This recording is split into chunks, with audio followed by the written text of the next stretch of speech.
नमस्कार, मैं कामना और आप देख रहे हैं हमारा रहस्य कार्यक्रम। स्वागत है आपका। यहाँ हम आपको बताएंगे कुछ अनसुलझी हुई पहेलियाँ, कुछ अनसुलझे हुए राज। अगर आपको दुनिया के आश्चर्यों का याद होगा तो मिस्र की पिरामिड की याद सबसे ताज़ी होगी, क्योंकि ये वो आश्चर्य है, ये वो अजूबे हैं जो आज भी दिखाई देते हैं।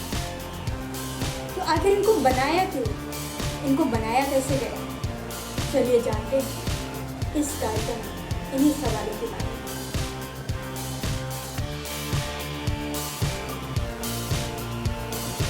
ग्रेट पिरामिड एक पर्शियन कंप्यूटर जैसा है। यदि इसके किनारों की लंबाई, ऊंचाई और कोणों को नापा जाए तो पृथ्वी से संबंधित भिन्न भिन्न चीजों की सटीक गणना की जा सकती है।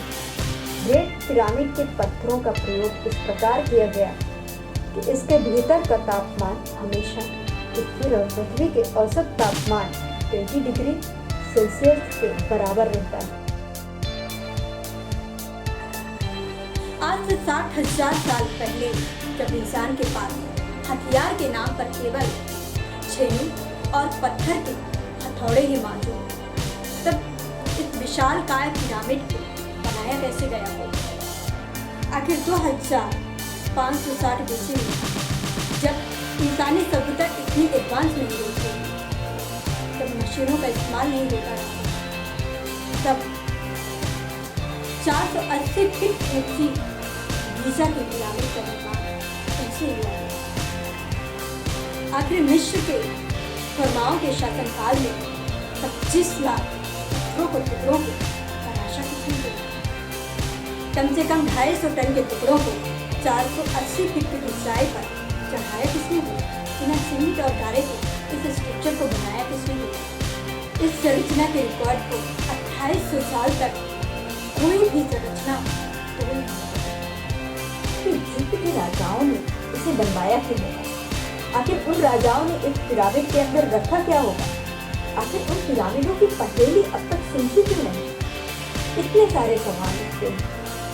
विश्व में गीज़ा के पिरामिड में आज भी इंसानी ताकतों को मिलती है। आप गौर से इस संरचना को देखेंगे तो आपको कुछ भी नजर नहीं आएगा, लेकिन ये विश्व के पिरामिड है। और इस भारी भरकम संरचना में बहुत सारे रहस्य छिपे हैं। यहाँ सवाल ही सवाल मिलते हैं, लेकिन जवाब नहीं। ये पिरामिड उस काल के जिनका लिखित इतिहास कहीं नहीं मिलता, लेकिन जिनकी वैभव को आज भी मंच पर म्यूजियम में उतारने की कोशिश जरूर मिलती है। ये वैभव है फरमाओं के शासनकाल का, जिसे विश्व में आज भी अपने परंपराओं में संजोकर रखने की कोशिश दिखाई देती है। इसके विवाद ममिस से लोग मेल खाते हैं।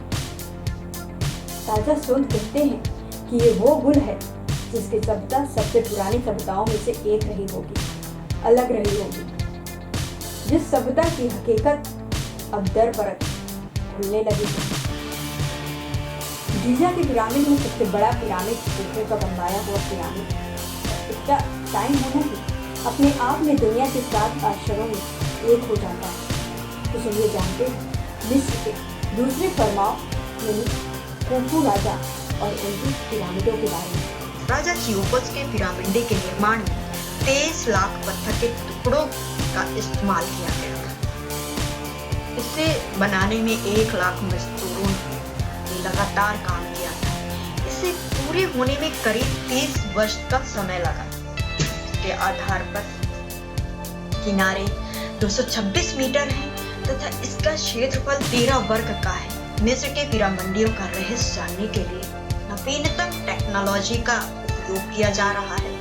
इसके दौरान जानने का प्रयास किया जा रहा है कि इन पिरामिडों को किस तकनीकी से बनाया गया है और इनके अंदर ऐसे चैम्बर तो नहीं है जिन्हें अब तक नहीं खोजा जा सका। वैज्ञानिक शोध बताते हैं कि मिस्र में शव को जलाने की परंपरा नहीं, मवेश को बना करके दफना दिया जाता है। ये भी कहा जाता है कि उन लोगों ने जो धर्म शुरू किया उसमें पूर्व जन्म की थी मान्यताएं थी। लोग मानते थे कि जो लोग मर जाते हैं उनकी आत्मा एक बार फिर आएगी और यही वजह है कि मिस्र में मम्मी बनाने की चलन शुरू हुई। 1922 तक तूतनखामन का मकबरा सुरक्षित था। हर्बर्ट नामक पुरातत्व को पूरा विश्वास था कि राजा तूत का मकबरा कहीं सुरक्षित है। वो अपने कारवा के साथ राजाओं के घाटे में पहुंचा। कई वर्षों की खोज के बाद उन्होंने मकबरा तो खोज निकाला, लेकिन कहते हैं उस पर अभिशाप लिखा था, राजा की शांति भंग करने वाले के लिए मौत आएगी। इसमें कितनी सच्चाई थी, ये कितना झूठ था, ये कहना तो बहुत मुश्किल होगा। किंतु कहते हैं कि खोजी दल के सदस्य अस्वाभाविक और अस्वाभाविक कारणों से मारे गए। मकबरे में अभी तक कोई भी अभिशाप लिखा नहीं मिला। बस यही माना जाता है कि मम्मी के श्राप से ही उन लोगों की जाने गई। वहाँ सचमुच कुछ लिखा था या अंधविश्वास था, कोई नहीं जानता। आज केवल राजा तूत के मकबरे में ही मम्मी सुरक्षित है। ये सिर्फ इसीलिए कि शरीर को हटाया नहीं जा सकता, क्योंकि उसे हिला दिया गया तो वो ढोल में मिल जाएगी। राजा तूत को बॉय किंग भी कहा जाता था, क्योंकि वो केवल 9 वर्ष की आयु में उसने शासन संभाल लिया था। राजा तूत के स्वनिर्मित ताबूत को वैली ऑफ द किंग्स एक कब्र में दफन किया गया, जिसके चारों ओर 500 से भी ज़्यादा बेशकीमती खजाने थे। चलिए अब जानते हैं तूतनखामन के बारे में। तूतनखामन के पिता का नाम अखेनेतन था, तो उस दौर में मिस्र का फरमाव था।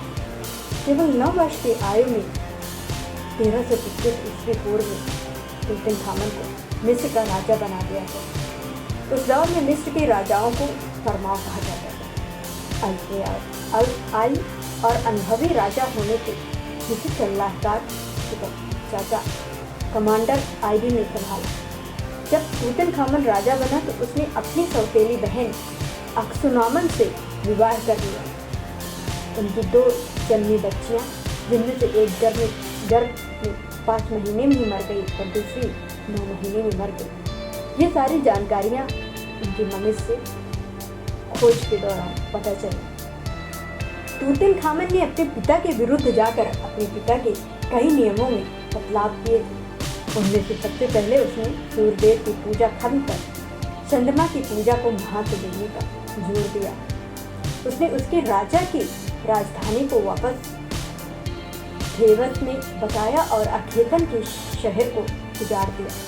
उसने अपने फरमाव और ज़्यादा बल देने के लिए चंद्रमा के कई मंदिर, कई इमारतें बनवाई,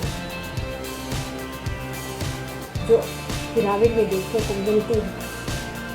तूतनखामन केवल 18 वर्ष की आयु में ही रहस्यमय तरीके से उसकी मृत्यु हो गई। उसकी मौत का राज आज तक नहीं खुल पाया। हालांकि माना जाता है कि उसकी हत्या हो गई। मिस्रवासी अपने राजा को देवता का एक रूप मानते। उनका मानना था कि देवता मृत्यु के बाद भी जीवित रहते हैं।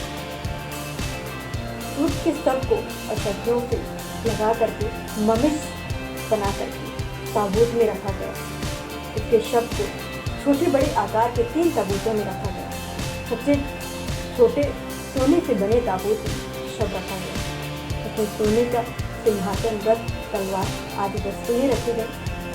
मिस्रवासियों का मानना था कि वे वस्तुएं राजा के काम आएंगी। फिर मकबरे को लुटेरों से बचाने के लिए पक्का बंद कर दिया गया। कई राजाओं के मकबरे लूटे जाते थे। उन्होंने रोकथाम के लिए मकबरे की नकली रास्ते बनवाए, बड़े बड़े पत्थर रखवाए और दरवाजे पर अभिशाप लिखवा दिया।